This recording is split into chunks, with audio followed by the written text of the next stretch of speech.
Hello guys, आज का मेरा टॉपिक है कि ट्रांसलेशन को कैसे बनाते हैं। तो दोस्तों, ट्रांसलेशन बनाने के लिए जो मेन टॉपिक होता है उस पे जब तक कमांड नहीं होगा तब तक ट्रांसलेशन सही नहीं बन पाएगा। ठीक है दोस्तों। तो दोस्तों, वो टॉपिक है जो मैं लिखने जा रहा हूँ। जैसे कि पहला है सब्जेक्ट। हिंदी होता है कर्ता। दूसरे नंबर पे है ऑब्जेक्ट, कर्म। तीसरा जो है वर्ब, हिंदी होता है क्रिया। चौथे नंबर पे है वो है कॉम्प्लीमेंट। हिंदी होता है पूरक। पांचवें नंबर पे है वॉइस, हिंदी होता है वाच।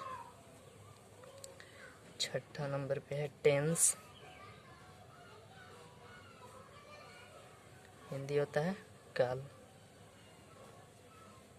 लास्ट सेंटेंस, हिंदी होता है वाक्य। क्या होता है? वाक्य। ये 7 ऐसा टॉपिक है जो कि पढ़ने के बाद ट्रांसलेशन, कितना भी बड़ा ट्रांसलेशन हो उसको हम बहुत ही आसानी से सॉल्व कर पाते हैं। ये अगर 7 topic, subject, object, verb, complement, voice, tense and sentence, ये 7 टॉपिक है। ठीक है दोस्तों। तो आज हम बात करेंगे, जो मेन टॉपिक मेरा रहेगा वो आज का टॉपिक है सब्जेक्ट, यानी कि कर्ता। ठीक है दोस्तों। आज का सब्जेक्ट हिंदी होता है कर्ता।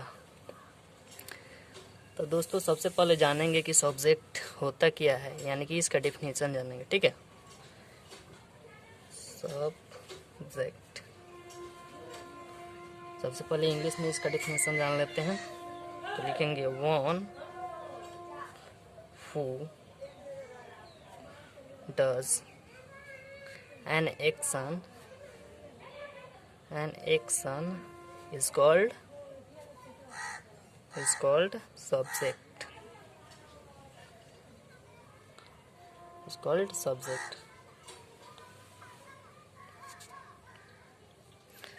इसी को हिंदी में डिफिनेशन हो जाएगा वह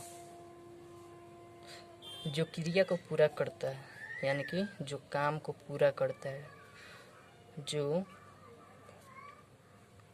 क्रिया को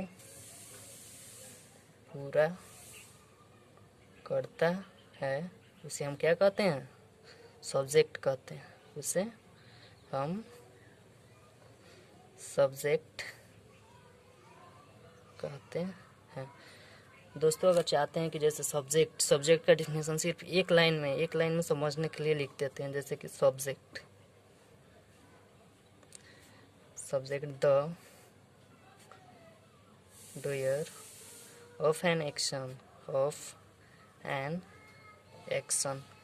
इसका मतलब हो गया क्या? जो काम को पूरा करता है उसे हम क्या बोलते हैं? सब्जेक्ट बोलते हैं। इसको हम घेर देते हैं। अगर एक लाइन में डिफिनेशन याद रखना हो तो इसको याद रख सकते हैं। ठीक है।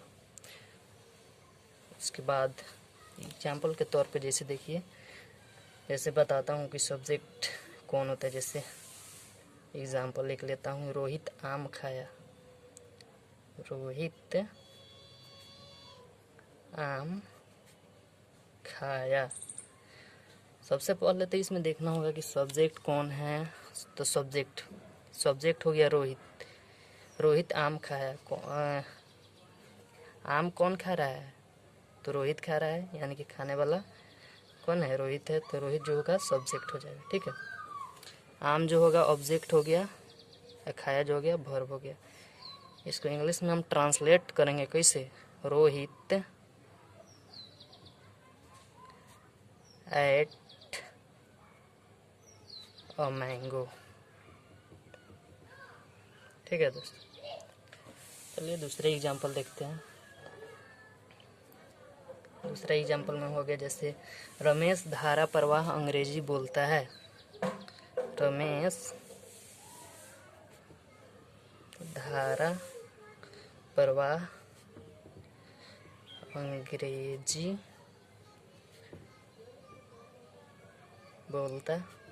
देखिए दोस्तों, स्टेप बाय स्टेप बताते हैं। सबसे पहले कि ट्रांसलेशन बनाने के लिए सबसे पहले हम क्या ढूंढेंगे, सब्जेक्ट ढूंढेंगे, ठीक है। तो सब्जेक्ट क्या हो गया, रमेश जो है सब्जेक्ट है, तो इसको हम लिख लेते हैं पहले। रमेश क्या है, सब्जेक्ट है, ठीक है। उसके बाद देखिए, सब्जेक्ट के बाद क्या आता है, वर्ब आता है। तो वर्ब बोलता है, सब्जेक्ट हो गया, वर्ब हो गया, बोलता है वर्ब हो गया, प्लस इंग्लिश क्या है, ऑब्जेक्ट है, अंग्रेजी, प्लस धारा प्रवाह क्या हो गया, ये भी एक ऑब्जेक्ट हो गया। अब सिर्फ इसका इंग्लिश लिखते हैं ट्रांसलेशन, जैसे कि रमेश बोलता है, ये स्पीक्स हो जाएगा, ठीक है। उसके बाद इंग्लिश धारा प्रवाह का इंग्लिश क्या होता है, फ्लुएंटली होता है, ठीक है, FLUENTLY, ठीक है। देखिए बन चुका है। चलिए आगे देखते हैं दोस्तों अब बात आता है एक नोट का, ठीक है दोस्तों। नोट में हम यह जानेंगे कि सब्जेक्ट को पहचाने कैसे। मेन बात होता है कि बहुत लोग कंफ्यूज होता है कि यार इसमें इतना बड़ा सेंटेंस है, सब्जेक्ट कैसे ढूंढूं, तो उसके लिए नोट एक दिलाता हूँ। जैसे कि हाउ टू फाइंड आउट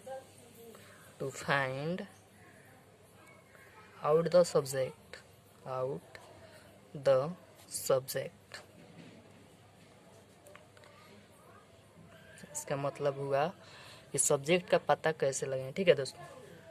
देखिए, सब्जेक्ट का पता लगाने के लिए सब्जेक्ट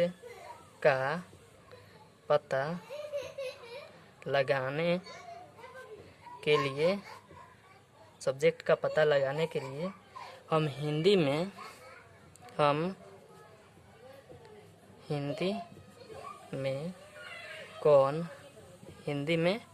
कौन किसने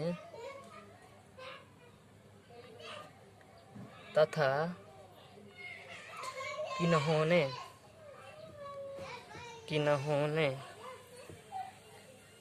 तथा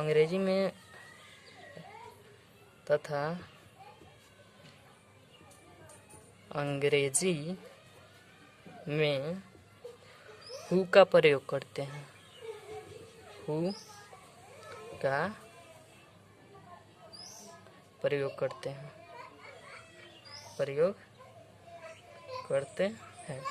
देखिए समझने की कोशिश करिएगा। जैसे सब्जेक्ट का पता लगाने के लिए हम हिंदी में क्या, कौन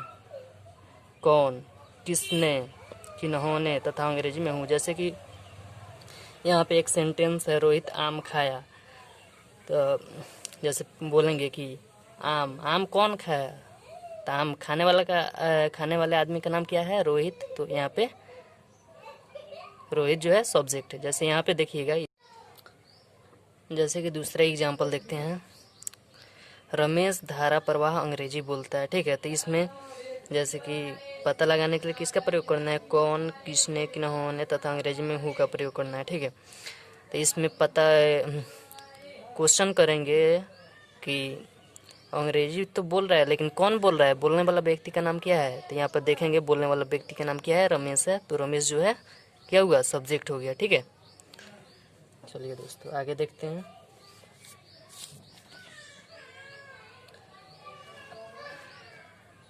जैसे कि एग्जाम्पल में एक देखते हैं, मोहन से हरी मिलने आया था। एग्जाम्पल हो गया, मोहन से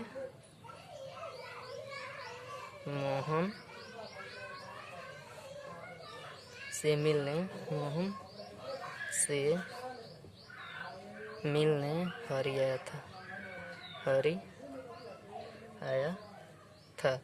देखेंगे इसमें सब्जेक्ट कौन है, ठीक है दोस्तों। तो कौन आया था मिलने, यहाँ पे क्वेश्चन करेंगे। जैसा कि यहाँ पे नोट में मैंने लिखा है, पता लगाने के लिए कौन, किसने तथा किन्होंने का प्रयोग करते हैं। ठीक है, तो क्वेश्चन करेंगे इस सेंटेंस से कि मोहन से तो मिलने आया था, लेकिन मिलने वाला व्यक्ति कौन था। तो मिलने वाला व्यक्ति कौन था, हरि था। ठीक है, तो यहाँ पे सब्जेक्ट जो है हरि हो जाएगा। ठीक है, तो इसको इंग्लिश में लिख लेते हैं। सबसे पहले होता है सब्जेक्ट लिखते हैं, तो Hari, Hari come to Hari come to meet Mohan. ठीक है, तो नेक्स्ट पेज।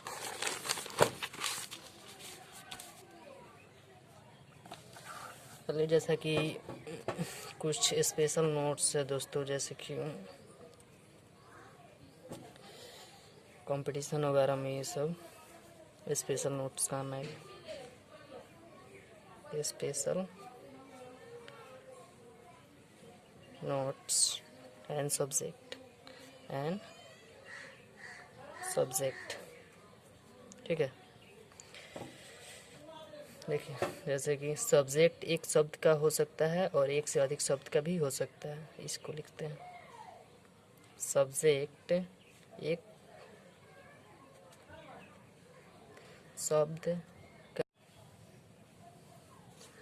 सब्जेक्ट एक शब्द का हो सकता है और एक से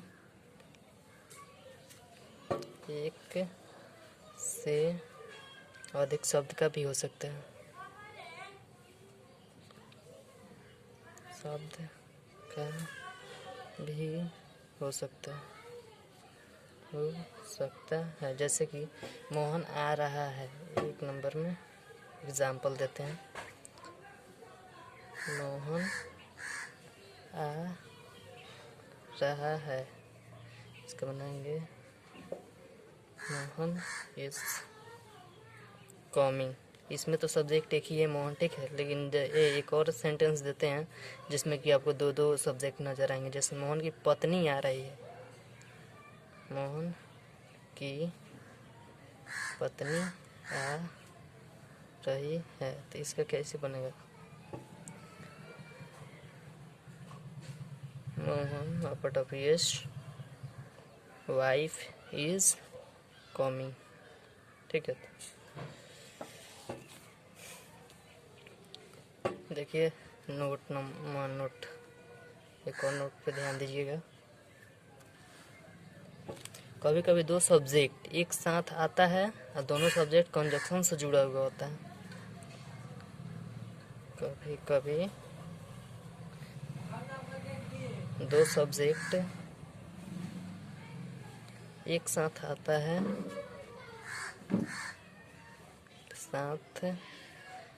है और दोनों सब्जेक्ट जो होता है कंजक्शन से जुड़ा हुआ होता है। दोनों सब्जेक्ट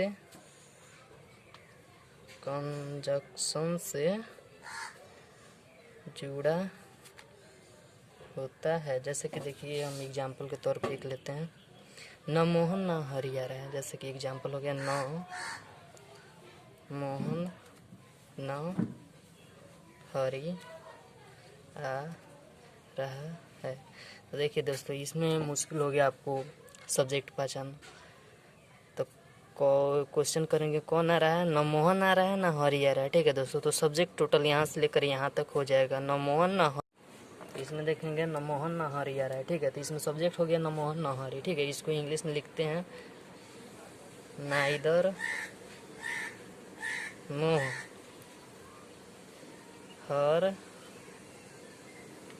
हरि इज कमिंग। ठीक है दोस्तों, यहाँ पर हो गया आपका कंप्लीट सब्जेक्ट। एक और बात कर लेते हैं, जैसे सब्जेक्ट को ऑब्जेक्ट में कैसे बदलते हैं। देखिए, जैसे कि एक साइड लिखते हैं सब्जेक्ट, दूसरी साइड लिखते हैं ऑब्जेक्ट। ठीक है दोस्तों, सब्जेक्ट जैसे आई का क्या होता है, आई का मी। ठीक है, आई का ऑब्जेक्ट मी, वी का ऑब्जेक्ट अस, यू का ऑब्जेक्ट यू, ही का सब्जेक्ट हिम। सी का ऑब्जेक्ट हर। ईट का ऑब्जेक्ट ईंट। दे का ऑब्जेक्ट देम। वन का वन। द प्लस एडजेक्टिव का द प्लस एडजेक्टिव। रोहित का रोहित। दोस्तों, अगर मेरा वीडियो अच्छा लगा हो तो प्लीज़ मेरे चैनल को सब्सक्राइब करें, लाइक एंड कमेंट करना ना भूलें। ठीक है दोस्तों, थैंक यू।